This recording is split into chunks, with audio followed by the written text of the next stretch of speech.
Hi, friends. Great to be back again. And what a great moonshot conversations we had with Andrew Newman last Sunday. So, today, the science of motivation, thanks to Surja, one of our corroboree members. So, tell us, Lena, about the science of motivation. Good evening, Agnel Rajesh. So, lots of work has been done in understanding human motivation, which is actually fairly complex because, the very concept of motivation is linked to so many of the other concepts that we have explored, such as human needs, beliefs, goals, values, a lot of the conversations we've been having. For example, we know that we are naturally more motivated when we are doing something that aligns with our core needs and our core values. So we will explore some of that research, the Mhm. motivation research, and what it informs us regarding motivation with regards to human behavior. So, what essentially is motivation, Lena? So, in the simplest terms, Agnala Rajesh, motivation is our desire to do something or your desire to do something. In a sense, it's a willingness that exists on a spectrum of, say, zero interest to a burning desire to take action. So, while we cannot actually measure motivation, that does not mean it does not exist. And we can sense how strong or weak our motivation is, that when our desire is strong, motivation is strong, and the action behavior and effort just feels effortless, like our moonshot conversations. But when you're struggling, or when I'm Mhm. struggling, like exercise, just about anything seems better than the goal that's staring at you. And this can be the assignment, making a tough phone call, or like me, hitting the gym. And this is when procrastination tends to take over. So, essentially, it feels like motivation is a kickstarter, the ignition, probably, and the fuel that will take us forward. Well, yes, in a sense, it is the fuel that you need to keep. If you need fuel to keep your car going, motivation is what's our fuel. It's what keeps us going. It includes, all the internal processes that give action and behavior its energy, its direction, and persistence. So, in a sense, yes, motivation is a human fuel. It helps us to keep moving forward towards any goal that we have. Awesome. So, Lina, we are being joined by more than 550 people, and some friends have also started commenting. Edna Fernandez, Ravi Salunke, Paul Ritesh, Vinita Melwani, Shubhangi Tirurkar, and Simran. My request to all the audiences, you can post your questions, comments, and you can share this video that's going on live on Facebook and let more people come to know about this live session. And don't forget to ask questions because all your questions will be answered here on the show in live time. So please go ahead and ask your questions. We look forward to your interactions and making it more exciting and interesting. So, Lina, before we started this journey of moonshot conversations, whenever I thought about the human brain, I used to think of it as a cognitive and an intellectual organ. But today, I understand the human brain so differently. In fact, our brains are the seat of intellect, the IQ, but more importantly, it is the seat of emotions, the EQ as well. And I Absolutely. genuinely believe, Lena, I genuinely believe today that emotional mastery is mind mastery, and this more than the intellect drives our ability to succeed. In fact, emotional regulation and emotional mastery also plays such an important role in whether or not we are happy, whether or not we store illness in our body. Today, I have so much more understanding about the mind and body connection. Every moonshot conversations we have done, from values to goals to self awareness to needs to the power of the story, all are emotional mastery concepts, yet all have a brain and neural basis. Absolutely. And, the brain plays an important role in motivation as well. As you have so rightly said, Agnila Rajesh, we have an emotional brain, and it is what generates our needs, our appetites, our urges, rewards, cravings, desires, anger, motivation, fear, and the full range of emotions that we have in very much the same way as it's capable of thinking, logical thinking, learning, and problem solving. So the more I read in the area of emotional self mastery, the more I feel we need to shift the balance of what we are doing with our children. We need less history, geography, and math, or less academic literacy, and more of an understanding of the emotional nature of our brains. We need more emotional literacy. Fantastic. So there are questions coming in. I don't know whom this is addressed to. I'm sure it is for you. Edna Fernandez is asking you, What's the secret of your motivation? So, what's the secret of my motivation? I'm not always motivated in everything, Edna. So there's some things that align with what my values are and what my desires are very strongly. Like, for example, reading and researching and learning new things and uplifting and inspiring other people. That's very much part of my, very aligned with my values. So very much part of my motivation. The only way I get motivated to exercise is when my face starts looking fat on this camera. So, I'm not easily motivated to exercise. So we're not all equally motivated in everything that we do. We're human beings. We have some things that we're highly motivated by, and there were some things that we have to work on to be motivated towards. Lovely. Thank you so much. Namrata, welcome to the show. Tanuja Rane, welcome to the show. Sonali Jayadare, welcome to the show. Divya has a question, Leena. Divya says, what motivates philanthropists to serve humanity? So, Divya, we're going to explore this in the next Moonshot conversation a little bit more. But basically, philanthropists have come to a very profound understanding that we actually create more wellness and more happiness when we give than when we receive. And that's basically what motivates philanthropists. In some sense, you could say philanthropy is a selfish act because it's the understanding that when we give, we actually release more serotonin than when we receive. So, Leena, just as we discussed neurotransmitters and brain science in discussing other emotional mastery topics, is brain science involved in motivation as well? Yes, absolutely. So over the years, neuroscientists and psychologists have established that we generally experience motivation when dopamine, which is a neurotransmitter, and that when that relays a signal between brain cells, it's released and it travels to the area of the brain that mediates reward behavior. So one of the most powerful variables influencing motivation is reward, irrespective of reward type. It could be a physical or a social reward. The primary brain regions associated with with reward is what we call the dopamine pathway, and it's known as the reward pathway. So remember that all neurotransmitters, whether it's serotonin, dopamine, oxytocin, any of the neurotransmitters, when we that they all affect, they all carry chemical messages, and that they all play not only in our brain, but they affect the rest of our body as well. Is there a way for us to consciously influence the release of dopamine? Absolutely. So we can train our brain just as we can train our brain to be happy. The brain can be trained to feed off bursts of dopamine sparked by rewarding experiences. So you can create a dopamine environment, and then your brain will do the rest. So one way to achieve those rewarding experiences is by setting incremental goals. And we have all of these things laid out in the journal for you. So dopamine will flow as a result of your brain's positive reinforcement every time you complete a step and meet a challenge. So, while I find it difficult to exercise, even if I do 5 minutes of exercise in a day, I'm doing a little bit of a dopamine spark. So, creating micro deadlines, recording small accomplishments, sharing your wins with others, focusing on how you will feel when you succeed, when I can fit into that slimmer dress and look thinner on the screen. And focusing how I will feel when I succeed, and visualizing, yourself succeeding all the time. All these things release bursts of dopamine. So also understand that, taking on too many decisions decreases motivation, because it creates what is called as decision fatigue, which actually decreases your motivation. And there are some very intelligent people like Steve Jobs who used to wear the same clothes every single day. Every day it was blue jeans and a black t-shirt. And today Mark Zuckerberg does the same thing. He wears the same clothes every day.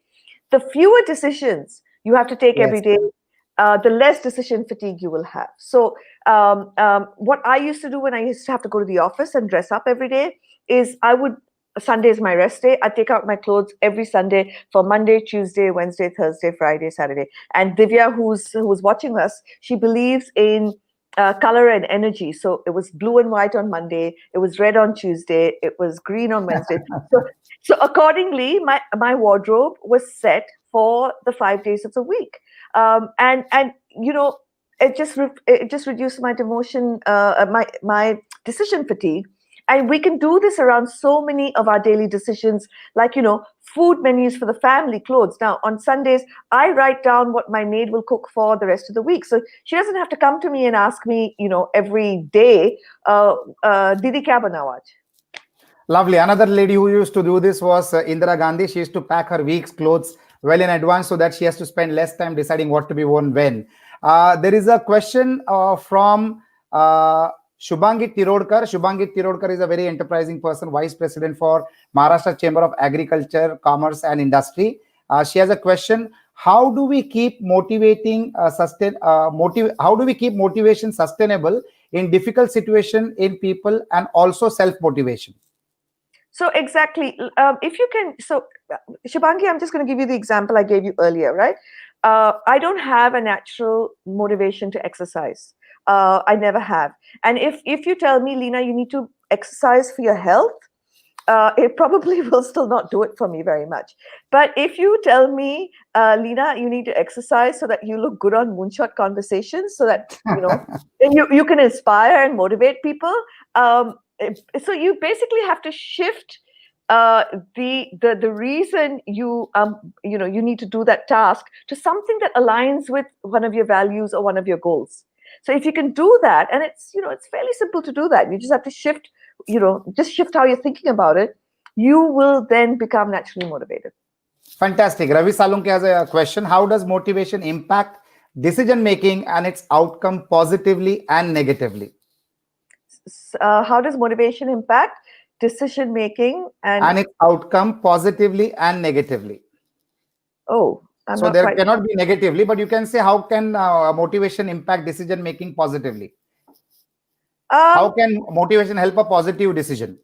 Okay, so when you're motivated, you just generally, you're generally more sure of yourself, and you're generally more prone to taking decisions. So one of the biggest things leaders have to do is take decisions, and one of the ways to do it is if you're actually motivated by what the outcome of the work that you're doing, you will naturally make decisions in an easier way.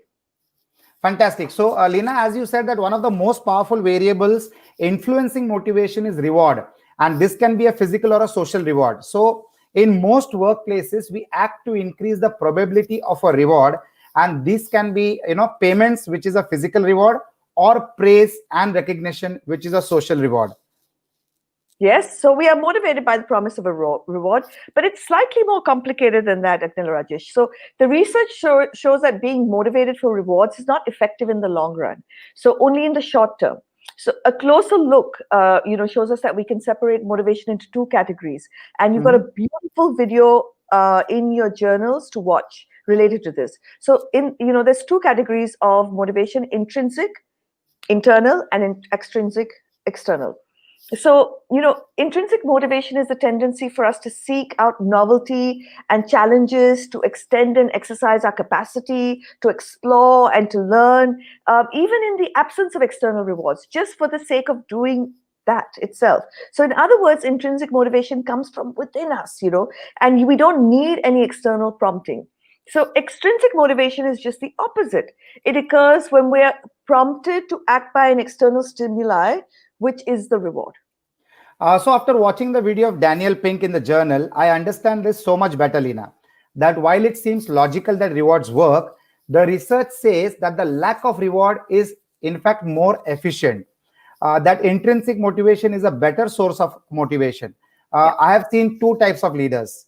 Those that want a high degree of control through enforcing rules like clock in and clock out times, and those that create supportive environments and develop opportunities for employees to take responsibility and show fantastic creativity. So true. We tend to build more workplace environments and schools that work on a high degree of control. And when we do this, we end up with individuals who are extrinsically motivated only, and we'll explore why this is not the correct way. Stephen Covey so rightly said that, motivation is a fire from within. And if someone else tries to light that fire under you, chances are it'll burn very, very briefly. So whenever you embark on a pursuit of something, that's important to you, an important goal, you are sure to encounter hardships and Mhm. obstacles.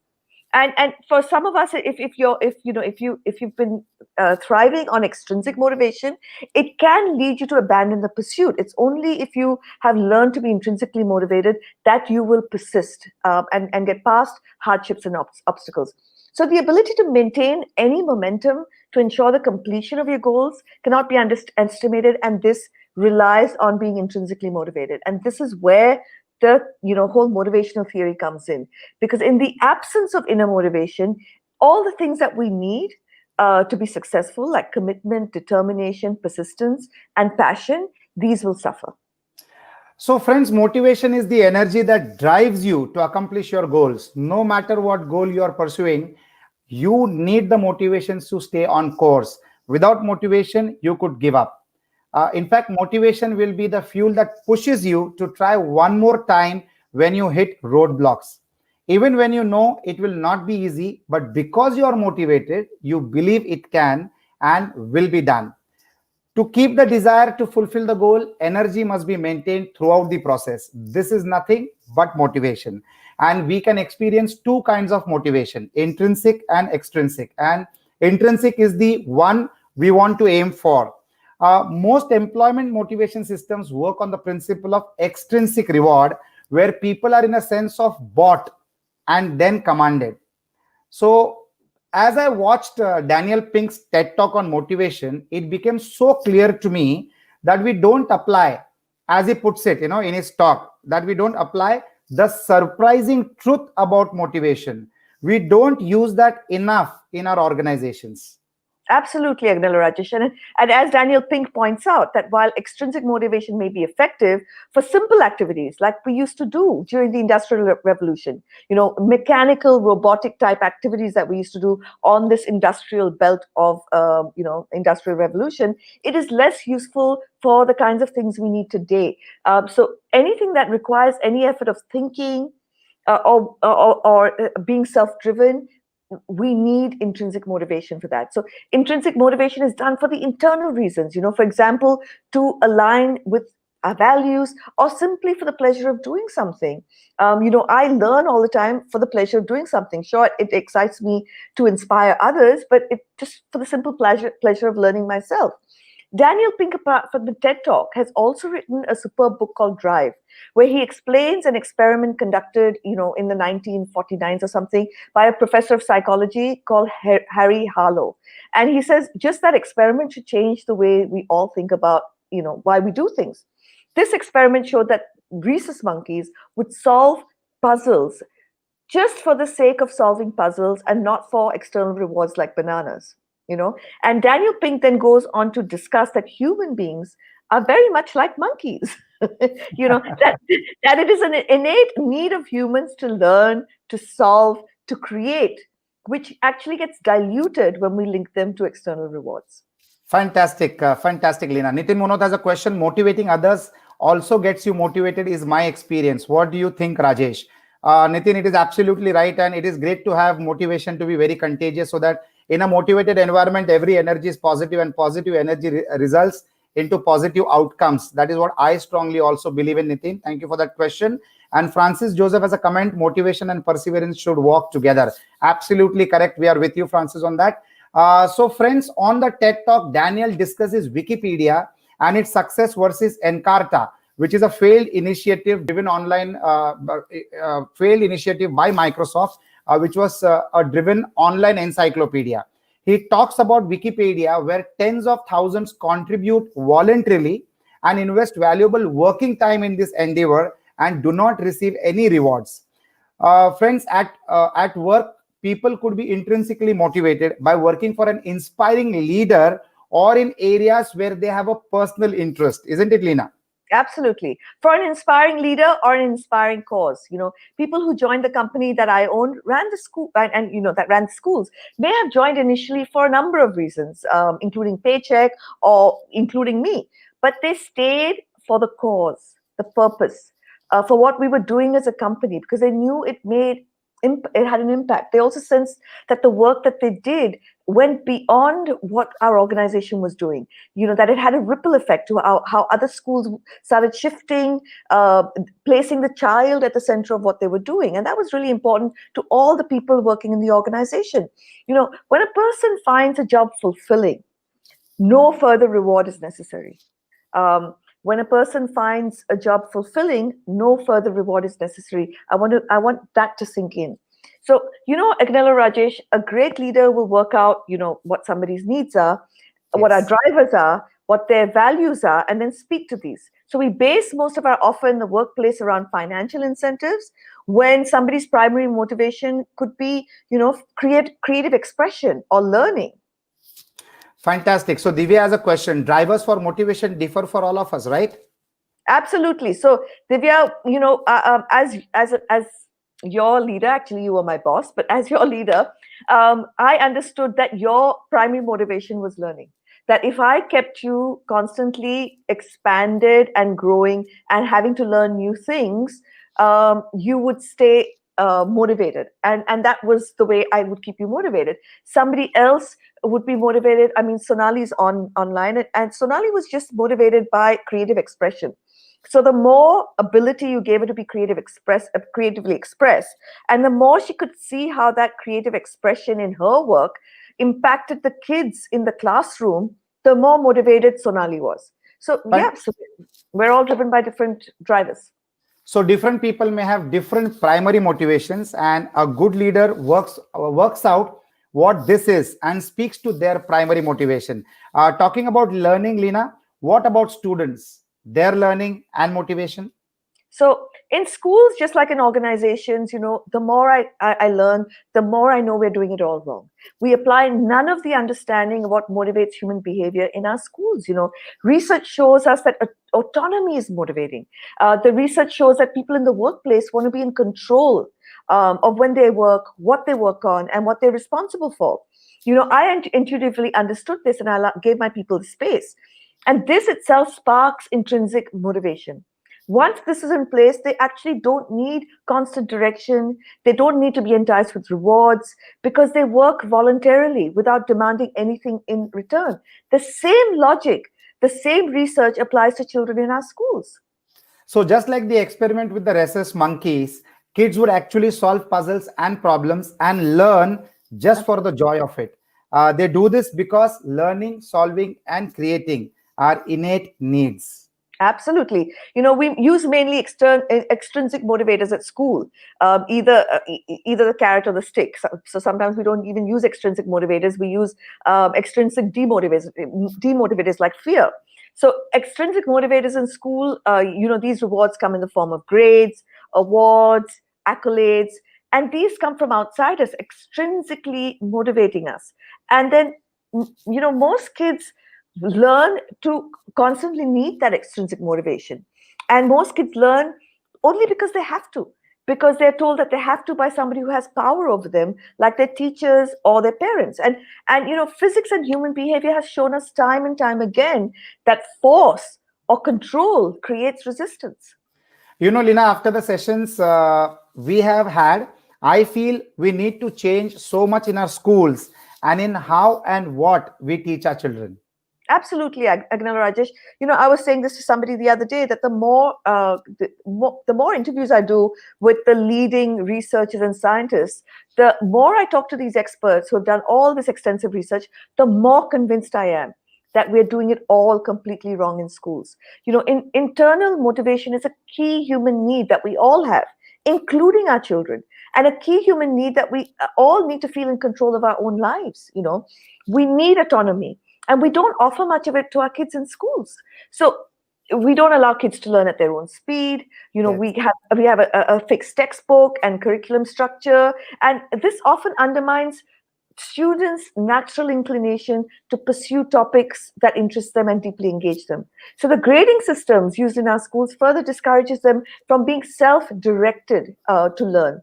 And to be a self-directed learner can only be born out of enjoyment of the process and passion for the subject matter.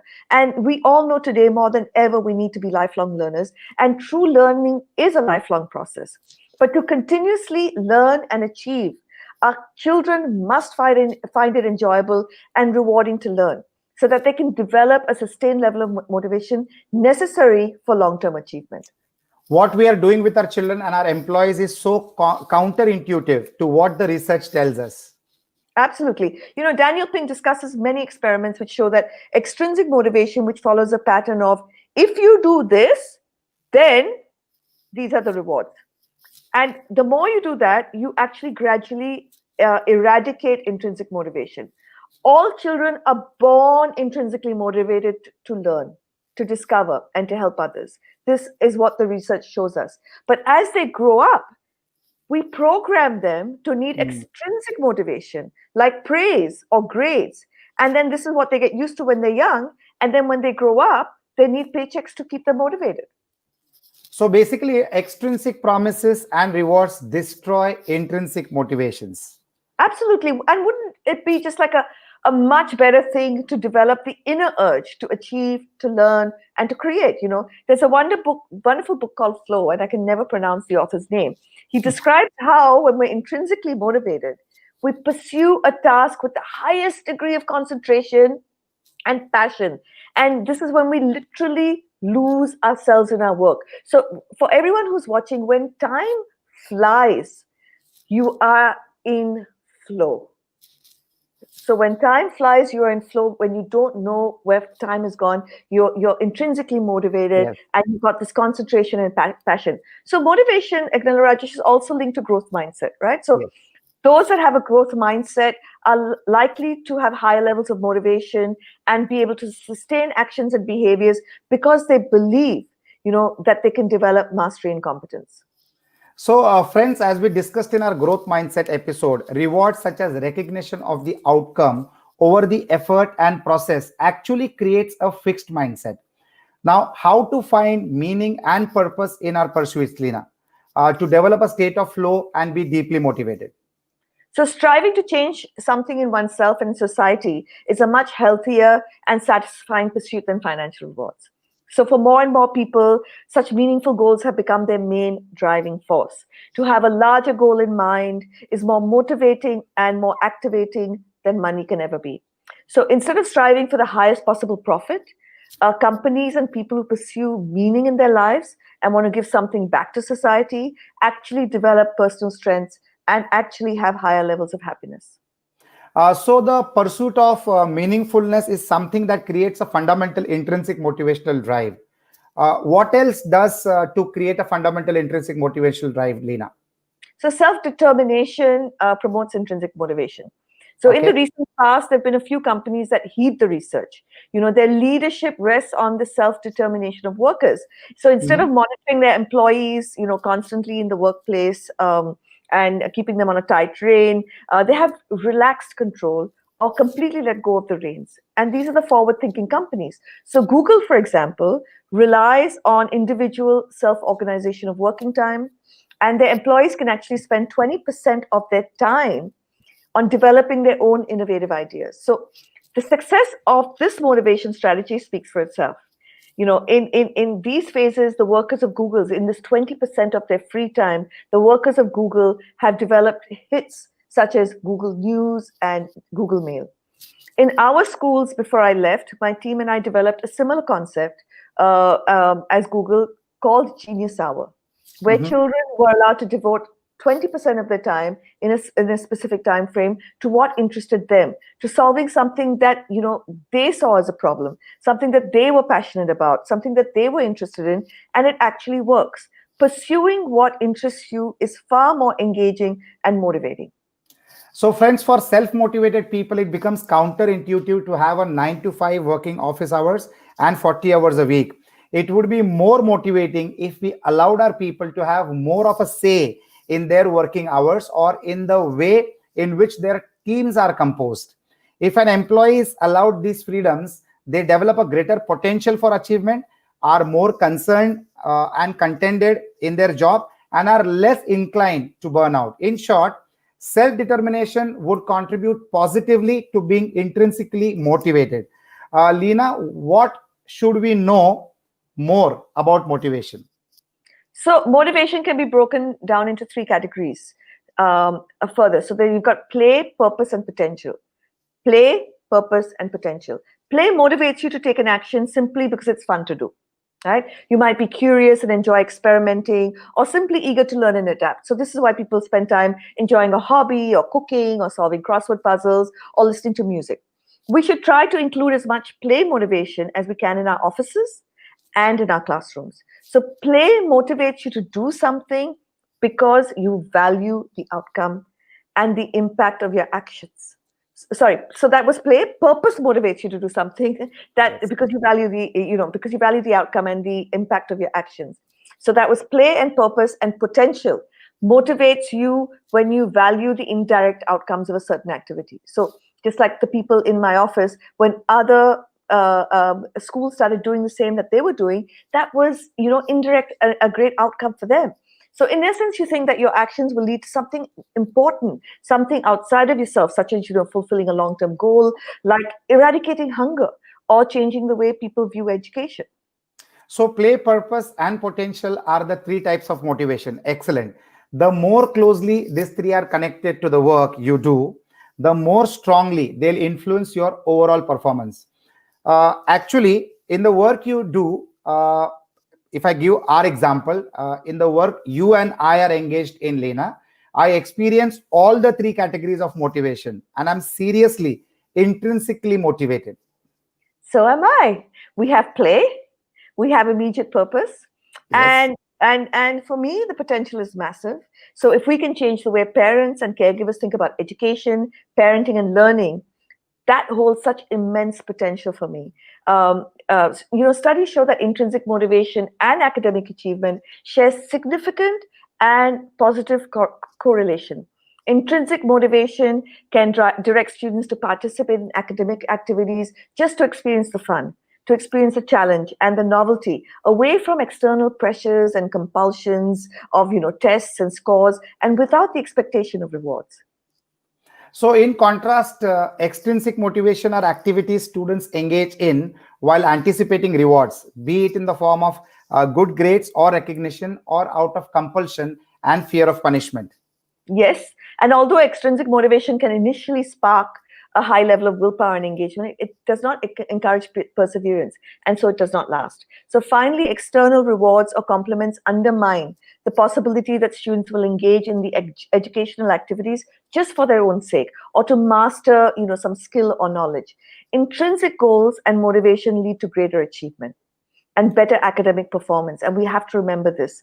Also, teaching children the importance of internal dialogue and how it Yes. connects to motivation. So, studies show when you say, I have to, it creates resistance in the brain, right? Or I can't, it creates resistance in the brain. The solution is say, I choose to. So, next time you're dieting and somebody comes to you with a piece of cake, don't say, I can't eat it, or, I have to watch my weight. Say that the solution is to say, I choose to not eat it. Awesome. So, friends, if our kids are intrinsically motivated, they learn better and retain more of what they have learned. Yes, and there's two types of goals we can have for our kids: mastery or performance. So it depends on whether we want our children to be driven by to master materials, skills, and develop their own competence, or to strive to perform in comparison to others. So the neuroscience of motivation explicitly shows that our environment and daily events activate specific brain structures, and these in turn are associated with motivational states that energize, direct, and sustain our behavior. So, curiosity and motivation to learn is the force that enables us students to seek out intellectual and experience novelty.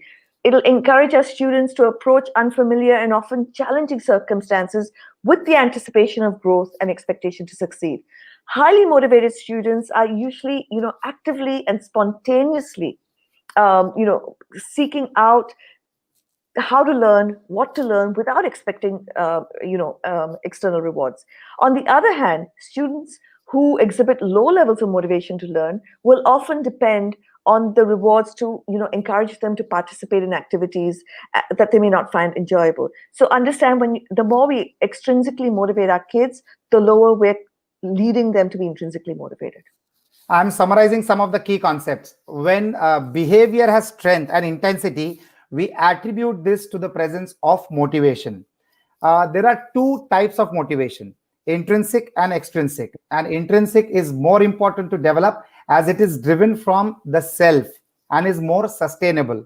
Extrinsic motivation is short lived and only useful for small and mechanical tasks.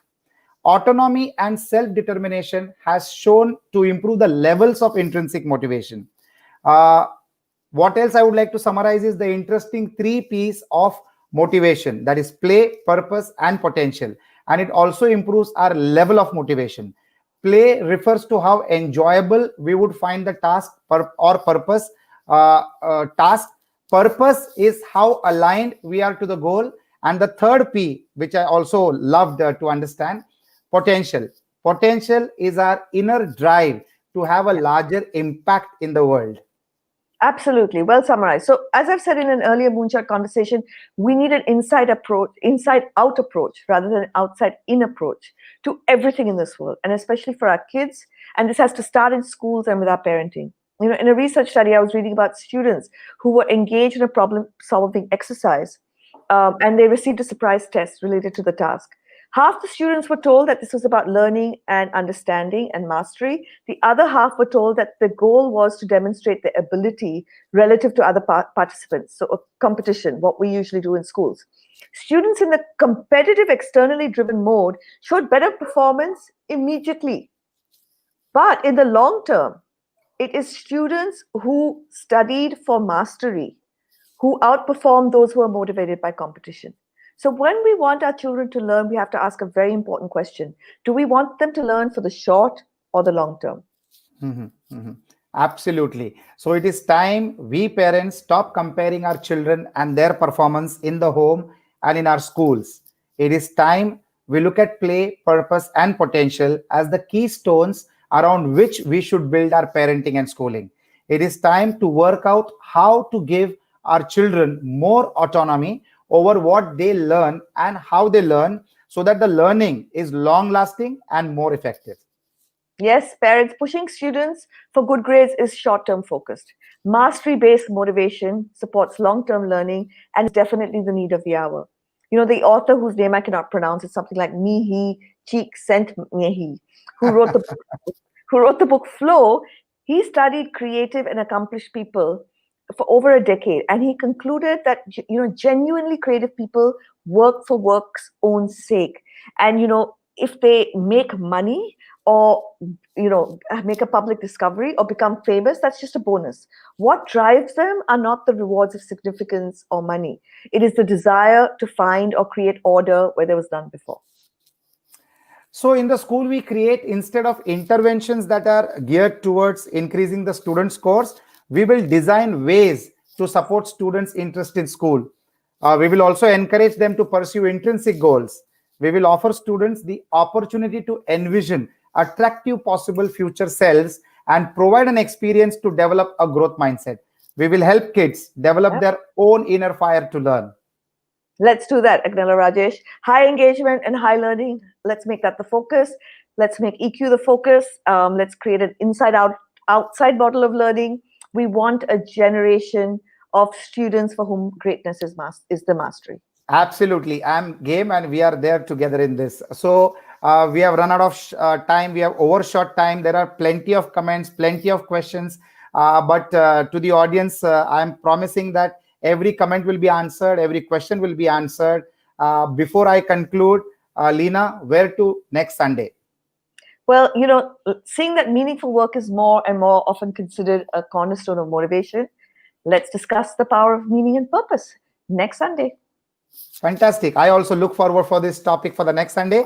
And friends, thank you for being with us. All the awesome people, Michael Fonseca, Edna Fernandez, Dharna, Ravi Salunke, Vinita, Sonali Jayadare, Rohit Raul, Jaya Patil. So many of you all, thank you so much for investing your time with us and commenting and asking questions, which will definitely benefit everyone involved. Thank you so much and have a lovely Sunday evening. Thank you so much. Thank you.